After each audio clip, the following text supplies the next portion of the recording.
स्वागत है आपका और एक नई वीडियो में और एक नए टॉपिक के साथ। मैं हूं डॉक्टर देव, मैं हूं राजेश। स्वागत करते हैं हमारे यूट्यूब चैनल। तो चले दोस्तों, पहले वीडियो ही स्टार्ट करते हैं। आशा करेंगे पसंद आएगा, और पसंद आएगा तो लाइक और शेयर जरूर से कर दीजिएगा। और चैनल पर पहली बार है सब्सक्राइब नहीं किया तो साथ में सब्सक्राइब भी कर दीजिएगा। जिसलिए स्टार्ट करते हैं।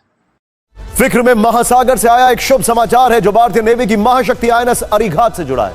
यह है समुद्र में भारत की game changer super power nuclear submarine, जो समंदर में काफी गहराई तक छिपकर घात लगाते हुए दुश्मन के वॉरशिप्स को न सिर्फ तबाह कर सकती है बल्कि जरूरत पड़ी तो दुश्मन देश पर परमाणु मिसाइलें दागकर युद्ध में जीत भी सुनिश्चित कर सकती है। एक बड़ी खबर यह है कि इंडिया ने न्यूक्लियर सबमरीन बनाई है, अपनी दूसरी बड़ी न्यूक्लियर सबमरीन बनाई है, जो कि अपने ही अंदर एक रिकॉर्ड उन्होंने बनाया है। मुझे बताएं, किसी की जरूरत थी ये बनाने की, किसी में इतनी ताकत थी ये बनाने की, लेकिन हिंदुस्तान ने ये बना के आपको दिखाया और दुनिया में उसने अपना नाम बनाया और इतने बड़े लेवल की सबमरीन ये बनाई है। ये न्यूक्लियर है, ये हिंदुस्तान के मुंबई से लेके पाकिस्तान के इस्लामाबाद तक की रेंज आती है भाईजान। इंडिया के अंदर जो इंडिजिनस और जो make in India, made in India है, उसकी बड़ी एक धूम रहती है, आपको पता है, बहुत जबरदस्त तरीके से उसकी बात की जाती है। तो अब इसके ऊपर जो है ये कहा जा रहा है कि क्योंकि इंडिया की जो इंडो पैसिफिक में एक बहुत इंपॉर्टेंस है और वहां पर जो सिग्निफिकेंस है भारत की, तो इंडो पैसिफिक में एक स्ट्रेटेजिक डेप्थ के लिए वहां पर अपनी प्रेजेंस को स्ट्रॉन्ग करने के लिए भी ये बहुत जरूरी थी, उनका ये कहना है। न्यूक्लियराइजेशन किसी भी खत्ते की कैसे हो सकती है? इंडियन ओशन के कॉन्टेक्स्ट में दो तरीके से हम इसे देख सकते हैं। एक तो ऐसा है कि आप पानियों में ऐसी सबमरीन्स या प्लेटफॉर्म्स डाल दें जो कि नेवल प्रोपल्जन के लिए एटमी ताकत का इस्तेमाल करते हो, यानी कि एटमी कुव्वत का इस्तेमाल करते हो। कि हम अमेरिका से डरे हुए हैं, अमेरिका हमें रोकता है, हम रुक जाते हैं। हिंदुस्तान ने वो आपको न्यूक्लियर सबमरीन जो बना के दिखाई है, वो डरा दुनिया से, किसी की मुल्क से या किसी पावर से या किसी सुपर पावर से या दुनिया की 5 बड़ी इकोनॉमी से, किसी से वो डरा है। उसने सबमरीन आपको बना के दिखाई। उसे नहीं डर था इस चीज का कि मेरे ऊपर पाबंदियां लग जाएंगी या सैंक्शन मेरे ऊपर लग जाएंगे, वो डरा नहीं। कि चाइना जो है ऑब्वियसली वो इसको बड़ी गहरी नजर से देखता है, ऐसी उसको डेवलपमेंट्स को। पाकिस्तान की तरफ से जो ये देखा जा रहा होता है कि भारत ने जो है वो कितना असलहा खरीदा है, किससे खरीदा जा रहा है, और फिर ये कि क्या इंडो पैसिफिक जो है वहां पर क्या हो रहा है, कितनी प्रेजेंस है। तो देखिए, वैसे तो मुकाबला कोई नहीं जा रहा।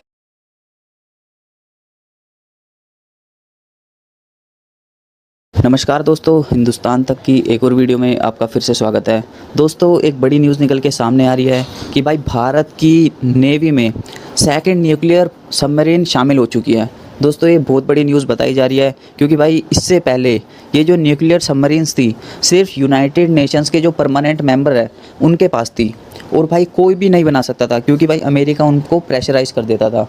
पर भाई अब ये न्यूज़ इसलिए इतनी बड़ी है क्योंकि भाई भारत जो है वो भाई यूनाइटेड नेशन का परमानेंट मेंबर भी नहीं है।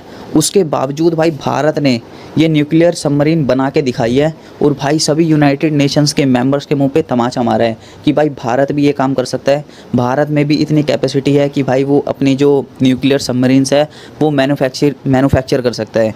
तो दोस्तों, ये बहुत बड़ी न्यूज़ बताई जा रही है क्योंकि यार देखो, अब जो काम बड़े बड़े सुपर पावर करते हैं वो काम अब इंडिया भी करने लगा है। तो इसका मतलब तो यही है ना कि भाई भारत भी अब एक नई सुपर पावर बन चुका है।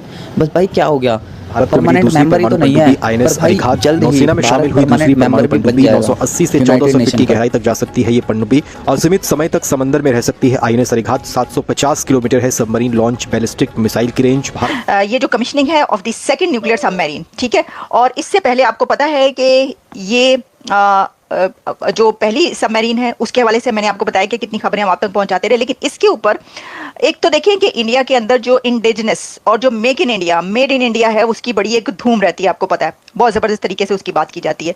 तो अब इसके ऊपर जो है ये कहा जा रहा है कि क्योंकि इंडिया की जो इंडो पैसिफिक में एक बहुत इंपॉर्टेंस है और वहां पर जो सिग्निफिकेंस है भारत की, तो इंडो पैसिफिक में एक स्ट्रेटेजिक डेप्थ के लिए वहां पर अपनी प्रेजेंस को स्ट्रॉन्ग करने के लिए भी ये बहुत जरूरी थी, उनका ये कहना है। तो ये मैंने आपको बताया कि मिसाइल न्यूक्लियर सबमरीन है ये, और इसके बहुत सारे फीचर्स आ रहे हैं। लेकिन जैसे कि आप जानते हैं कि जब भी ऐसी कोई खरीदारी होती है बड़ी, या फिर ये होता है कि इस सिलसिले में कोई वो उनके अंदर कोई ऐसा बनाया जाता है, जब कोई वेपन हो, हथियार हो, या कोई उनकी जो भी, तो उसके ऊपर उनके करीब के जो तो कंट्रीज हैं, और ख़ास तौर पर जाहिर है कि जो जहाँ पर राइवलरी होती है, तो उसके भी फिर नाम, जैसे कि आप जानते हैं कि चाइना जो है ऑब्वियसली वो इसको बड़ी गहरी नज़र से देखता है, ऐसी उसको डेवलपमेंट्स को। पाकिस्तान की तरफ से जो ये देखा जा रहा होता है कि भारत ने जो है वो कितना असलहा खरीदा है, किससे खरीदा जा रहा है, और फिर ये कि क्या इंडो पैसिफिक जो है वहां पर क्या हो रहा है, कितनी प्रेजेंस है। तो देखिए वैसे तो मुकाबला कोई नहीं। अभी बात की ना सबमरीन की, ये हिंदुस्तान ने पहली बार नहीं बनाई, ये दूसरी बार बनाई है। ऐसे ही और जब पहली बार बनाई थी 2016 या 17 में, तो वर्ल्ड रिकॉर्ड किया था। वर्ल्ड रिकॉर्ड किस तरह बना था वो भी मैं आपको बताना चाहूंगा। देखिए इससे पहले 5 कंट्रीज ने ये बनाया था, और वो यूनाइटेड नेशन की 5 कंट्रीज थी, परमानेंट जो मेंबर थे, उन्होंने 5 कंट्रीज ने ये न्यूक्लियर सबमरीन जो है ना ये बनाए थे। ठीक है। उसके बाद हिंदुस्तान की क्वालिटी क्या हुई कि हिंदुस्तान न्यूक्लियर सबमरीन के अंदर नहीं, हिंदुस्तान जो है यूनाइटेड नेशन का परमानेंट मेंबर भी नहीं है। अब मुझे बताएं, किसी की जरूरत थी ये बनाने की, किसी में इतनी ताकत थी ये बनाने की, लेकिन हिंदुस्तान ने ये बना के आपको दिखाया, और दुनिया में उसने अपना नाम बनाया, और इतने बड़े लेवल की सबमरीन ये बनाई है। ये न्यूक्लियर है, ये हिंदुस्तान के मुंबई से लेके पाकिस्तान के इस्लामाबाद तक की रेंज आती है भाईजान इसकी। ये कोई छोटी सबमरीन नहीं है। ये तो हो गया पाकिस्तान। अब आप आए चाइना की साइड पे, पूरा चाइना क्या, आधा चाइना इसके बीच में, इसकी रेंज के बीच में आता है। आपने चाइना की न्यूज़पेपर या उसके आपने मीडिया पे सुनी है खबरें कि वो क्या कह रहे हैं कि दुनिया में अगर चाइना को कोई टक्कर दे सकता है डिफेंस सिस्टम में, तो वो हिंदुस्तान है, जो हिंदुस्तान प्रॉपर चाइना को टक्कर दे सकता है। अच्छा, हिंदुस्तान ने सबमरीन जो बनाई छोटा काम नहीं किया। हिंदुस्तान ने वो आपको न्यूक्लियर सबमरीन जो बना के दिखाई है, वो डरा दुनिया से, किसी की मुल्क से या किसी पावर से या किसी सुपर पावर से या दुनिया की 5 बड़ी इकोनॉमी से, किसी से वो डरा है। उसने सबमरीन आपको बना के दिखाई। उसे नहीं डर था इस चीज का कि मेरे ऊपर पाबंदियां लग जाएंगी या सैंक्शन मेरे ऊपर लग जाएंगे, वो डरा नहीं। लेकिन हमें देखे कि हम ईरान के साथ अपनी गैस लाइन मुकम्मल नहीं कर सके क्योंकि हम डरते हैं, हम डरपोक हैं, क्योंकि हम IMF के मुताज हैं, हम कर्जों में फंसे हुए हैं, अमेरिका के आगे बिके हुए हैं हम लोग। हिंदुस्तान नहीं डरता। उसने न्यूक्लियर सबमरीन जो ये बना दी है ना, एक छोटा कारनामा नहीं किया चौधरी साहब, ये बहुत बड़ा कारनामा है। दुनिया के 5 बड़े जो पावरफुल स्ट्रॉन्ग दुनिया के सुपर पावर हैं, उनके बीच में आगे खड़ा हो गया हिंदुस्तान। ठीक है, नहीं तो अदरवाइज देखा ये जाता है यूनाइटेड नेशंस के फैसले, जो 5 परमानेंट मेंबर है वही समझते हैं कि हम किंग हैं, या हम समझ लो पूरी दुनिया के बादशाह हैं। वो अपने आप को पूरी दुनिया के बादशाह समझते हैं। तो हिंदुस्तान ने बताया कि आप लोग अगर दुनिया के बाप बने हुए थे ना, तो मैं इस टाइम पूरी दुनिया का दादा परदादा बन गया हूँ। हिंदुस्तान ने ये बताया। मैं बात करती हूँ nuclearization of Indian Ocean region, तो इसका क्या मतलब है? ये एक बड़ी इंटरेस्टिंग प्रोपोजिशन है कि न्यूक्लियराइजेशन किसी भी खित्ते की कैसे हो सकती है। इंडियन ओशन के कॉन्टेक्स्ट में 2 तरीके से हम इसे देख सकते हैं। एक तो ऐसा है कि आप पानियों में ऐसी सबमरीन्स या प्लेटफॉर्म्स डाल दें जो कि नेवल प्रोपल्जन के लिए एटमी ताकत का इस्तेमाल करते हों, यानी कि एटमी कुव्वत का इस्तेमाल करते हों। जैसा कि बहुत सारी सबमरीन्स ऐसे होती हैं, बहुत सारे एयरक्राफ्ट कैरियर्स ऐसे होते हैं जिसके अंदर एटमी रिएक्टर लगा दिए जाते हैं ताकि वो ज़्यादा देर तक पानियों में कार फरमा रह सकें। दूसरा जो हमारे लिए बहुत ज़्यादा कंसर्न की बात है इन द रीजन, वो ये है कि अब खित्ते में और ये खित्ते के अलावा भी कंसेप्चुअली भी अगर हम बात करें तो ये अहमियत का हामिल है कि जो न्यूक्लियर वेपन्स हैं उनको पानी में प्लेटफॉर्म्स पे, सब सरफेस और सरफेस प्लेटफॉर्म्स पे रख दिया जाए। ये एक ऐसी चीज़ है जिससे खित्ते के अंदर ना सिर्फ तवाज़न जो है, जो कि हमने बरकरार रखा हुआ था पहले पाकिस्तान बहरिया ने, वो इफेक्ट होगा, या किसी भी रीजन में अगर इस तरह की कोई भी कैपेबिलिटी इंट्रोड्यूस की जाती है न्यूक्लियर वेपन्स को इंडियन ओशन में जिस तरीके से इंट्रोड्यूस किया जाएगा, तो उसकी फिर इम्प्लीकेशंस होंगी जो हमारे। लेकिन साहिबा, हम ये भी देखते हैं कि जब न्यूक्लियराइजेशन ऑफ इंडियन ओशन की हम बात करते हैं, तो जब इंडिया की जानिब से एक नेवल सबमरीन इंडियन ओशन में उतारी गई है, उसके बाद से जिस तरह मैंने बात की कि स्ट्रेटेजिक सिक्योरिटी के जो डायनामिक्स हैं वो बदलना शुरू हो गए हैं।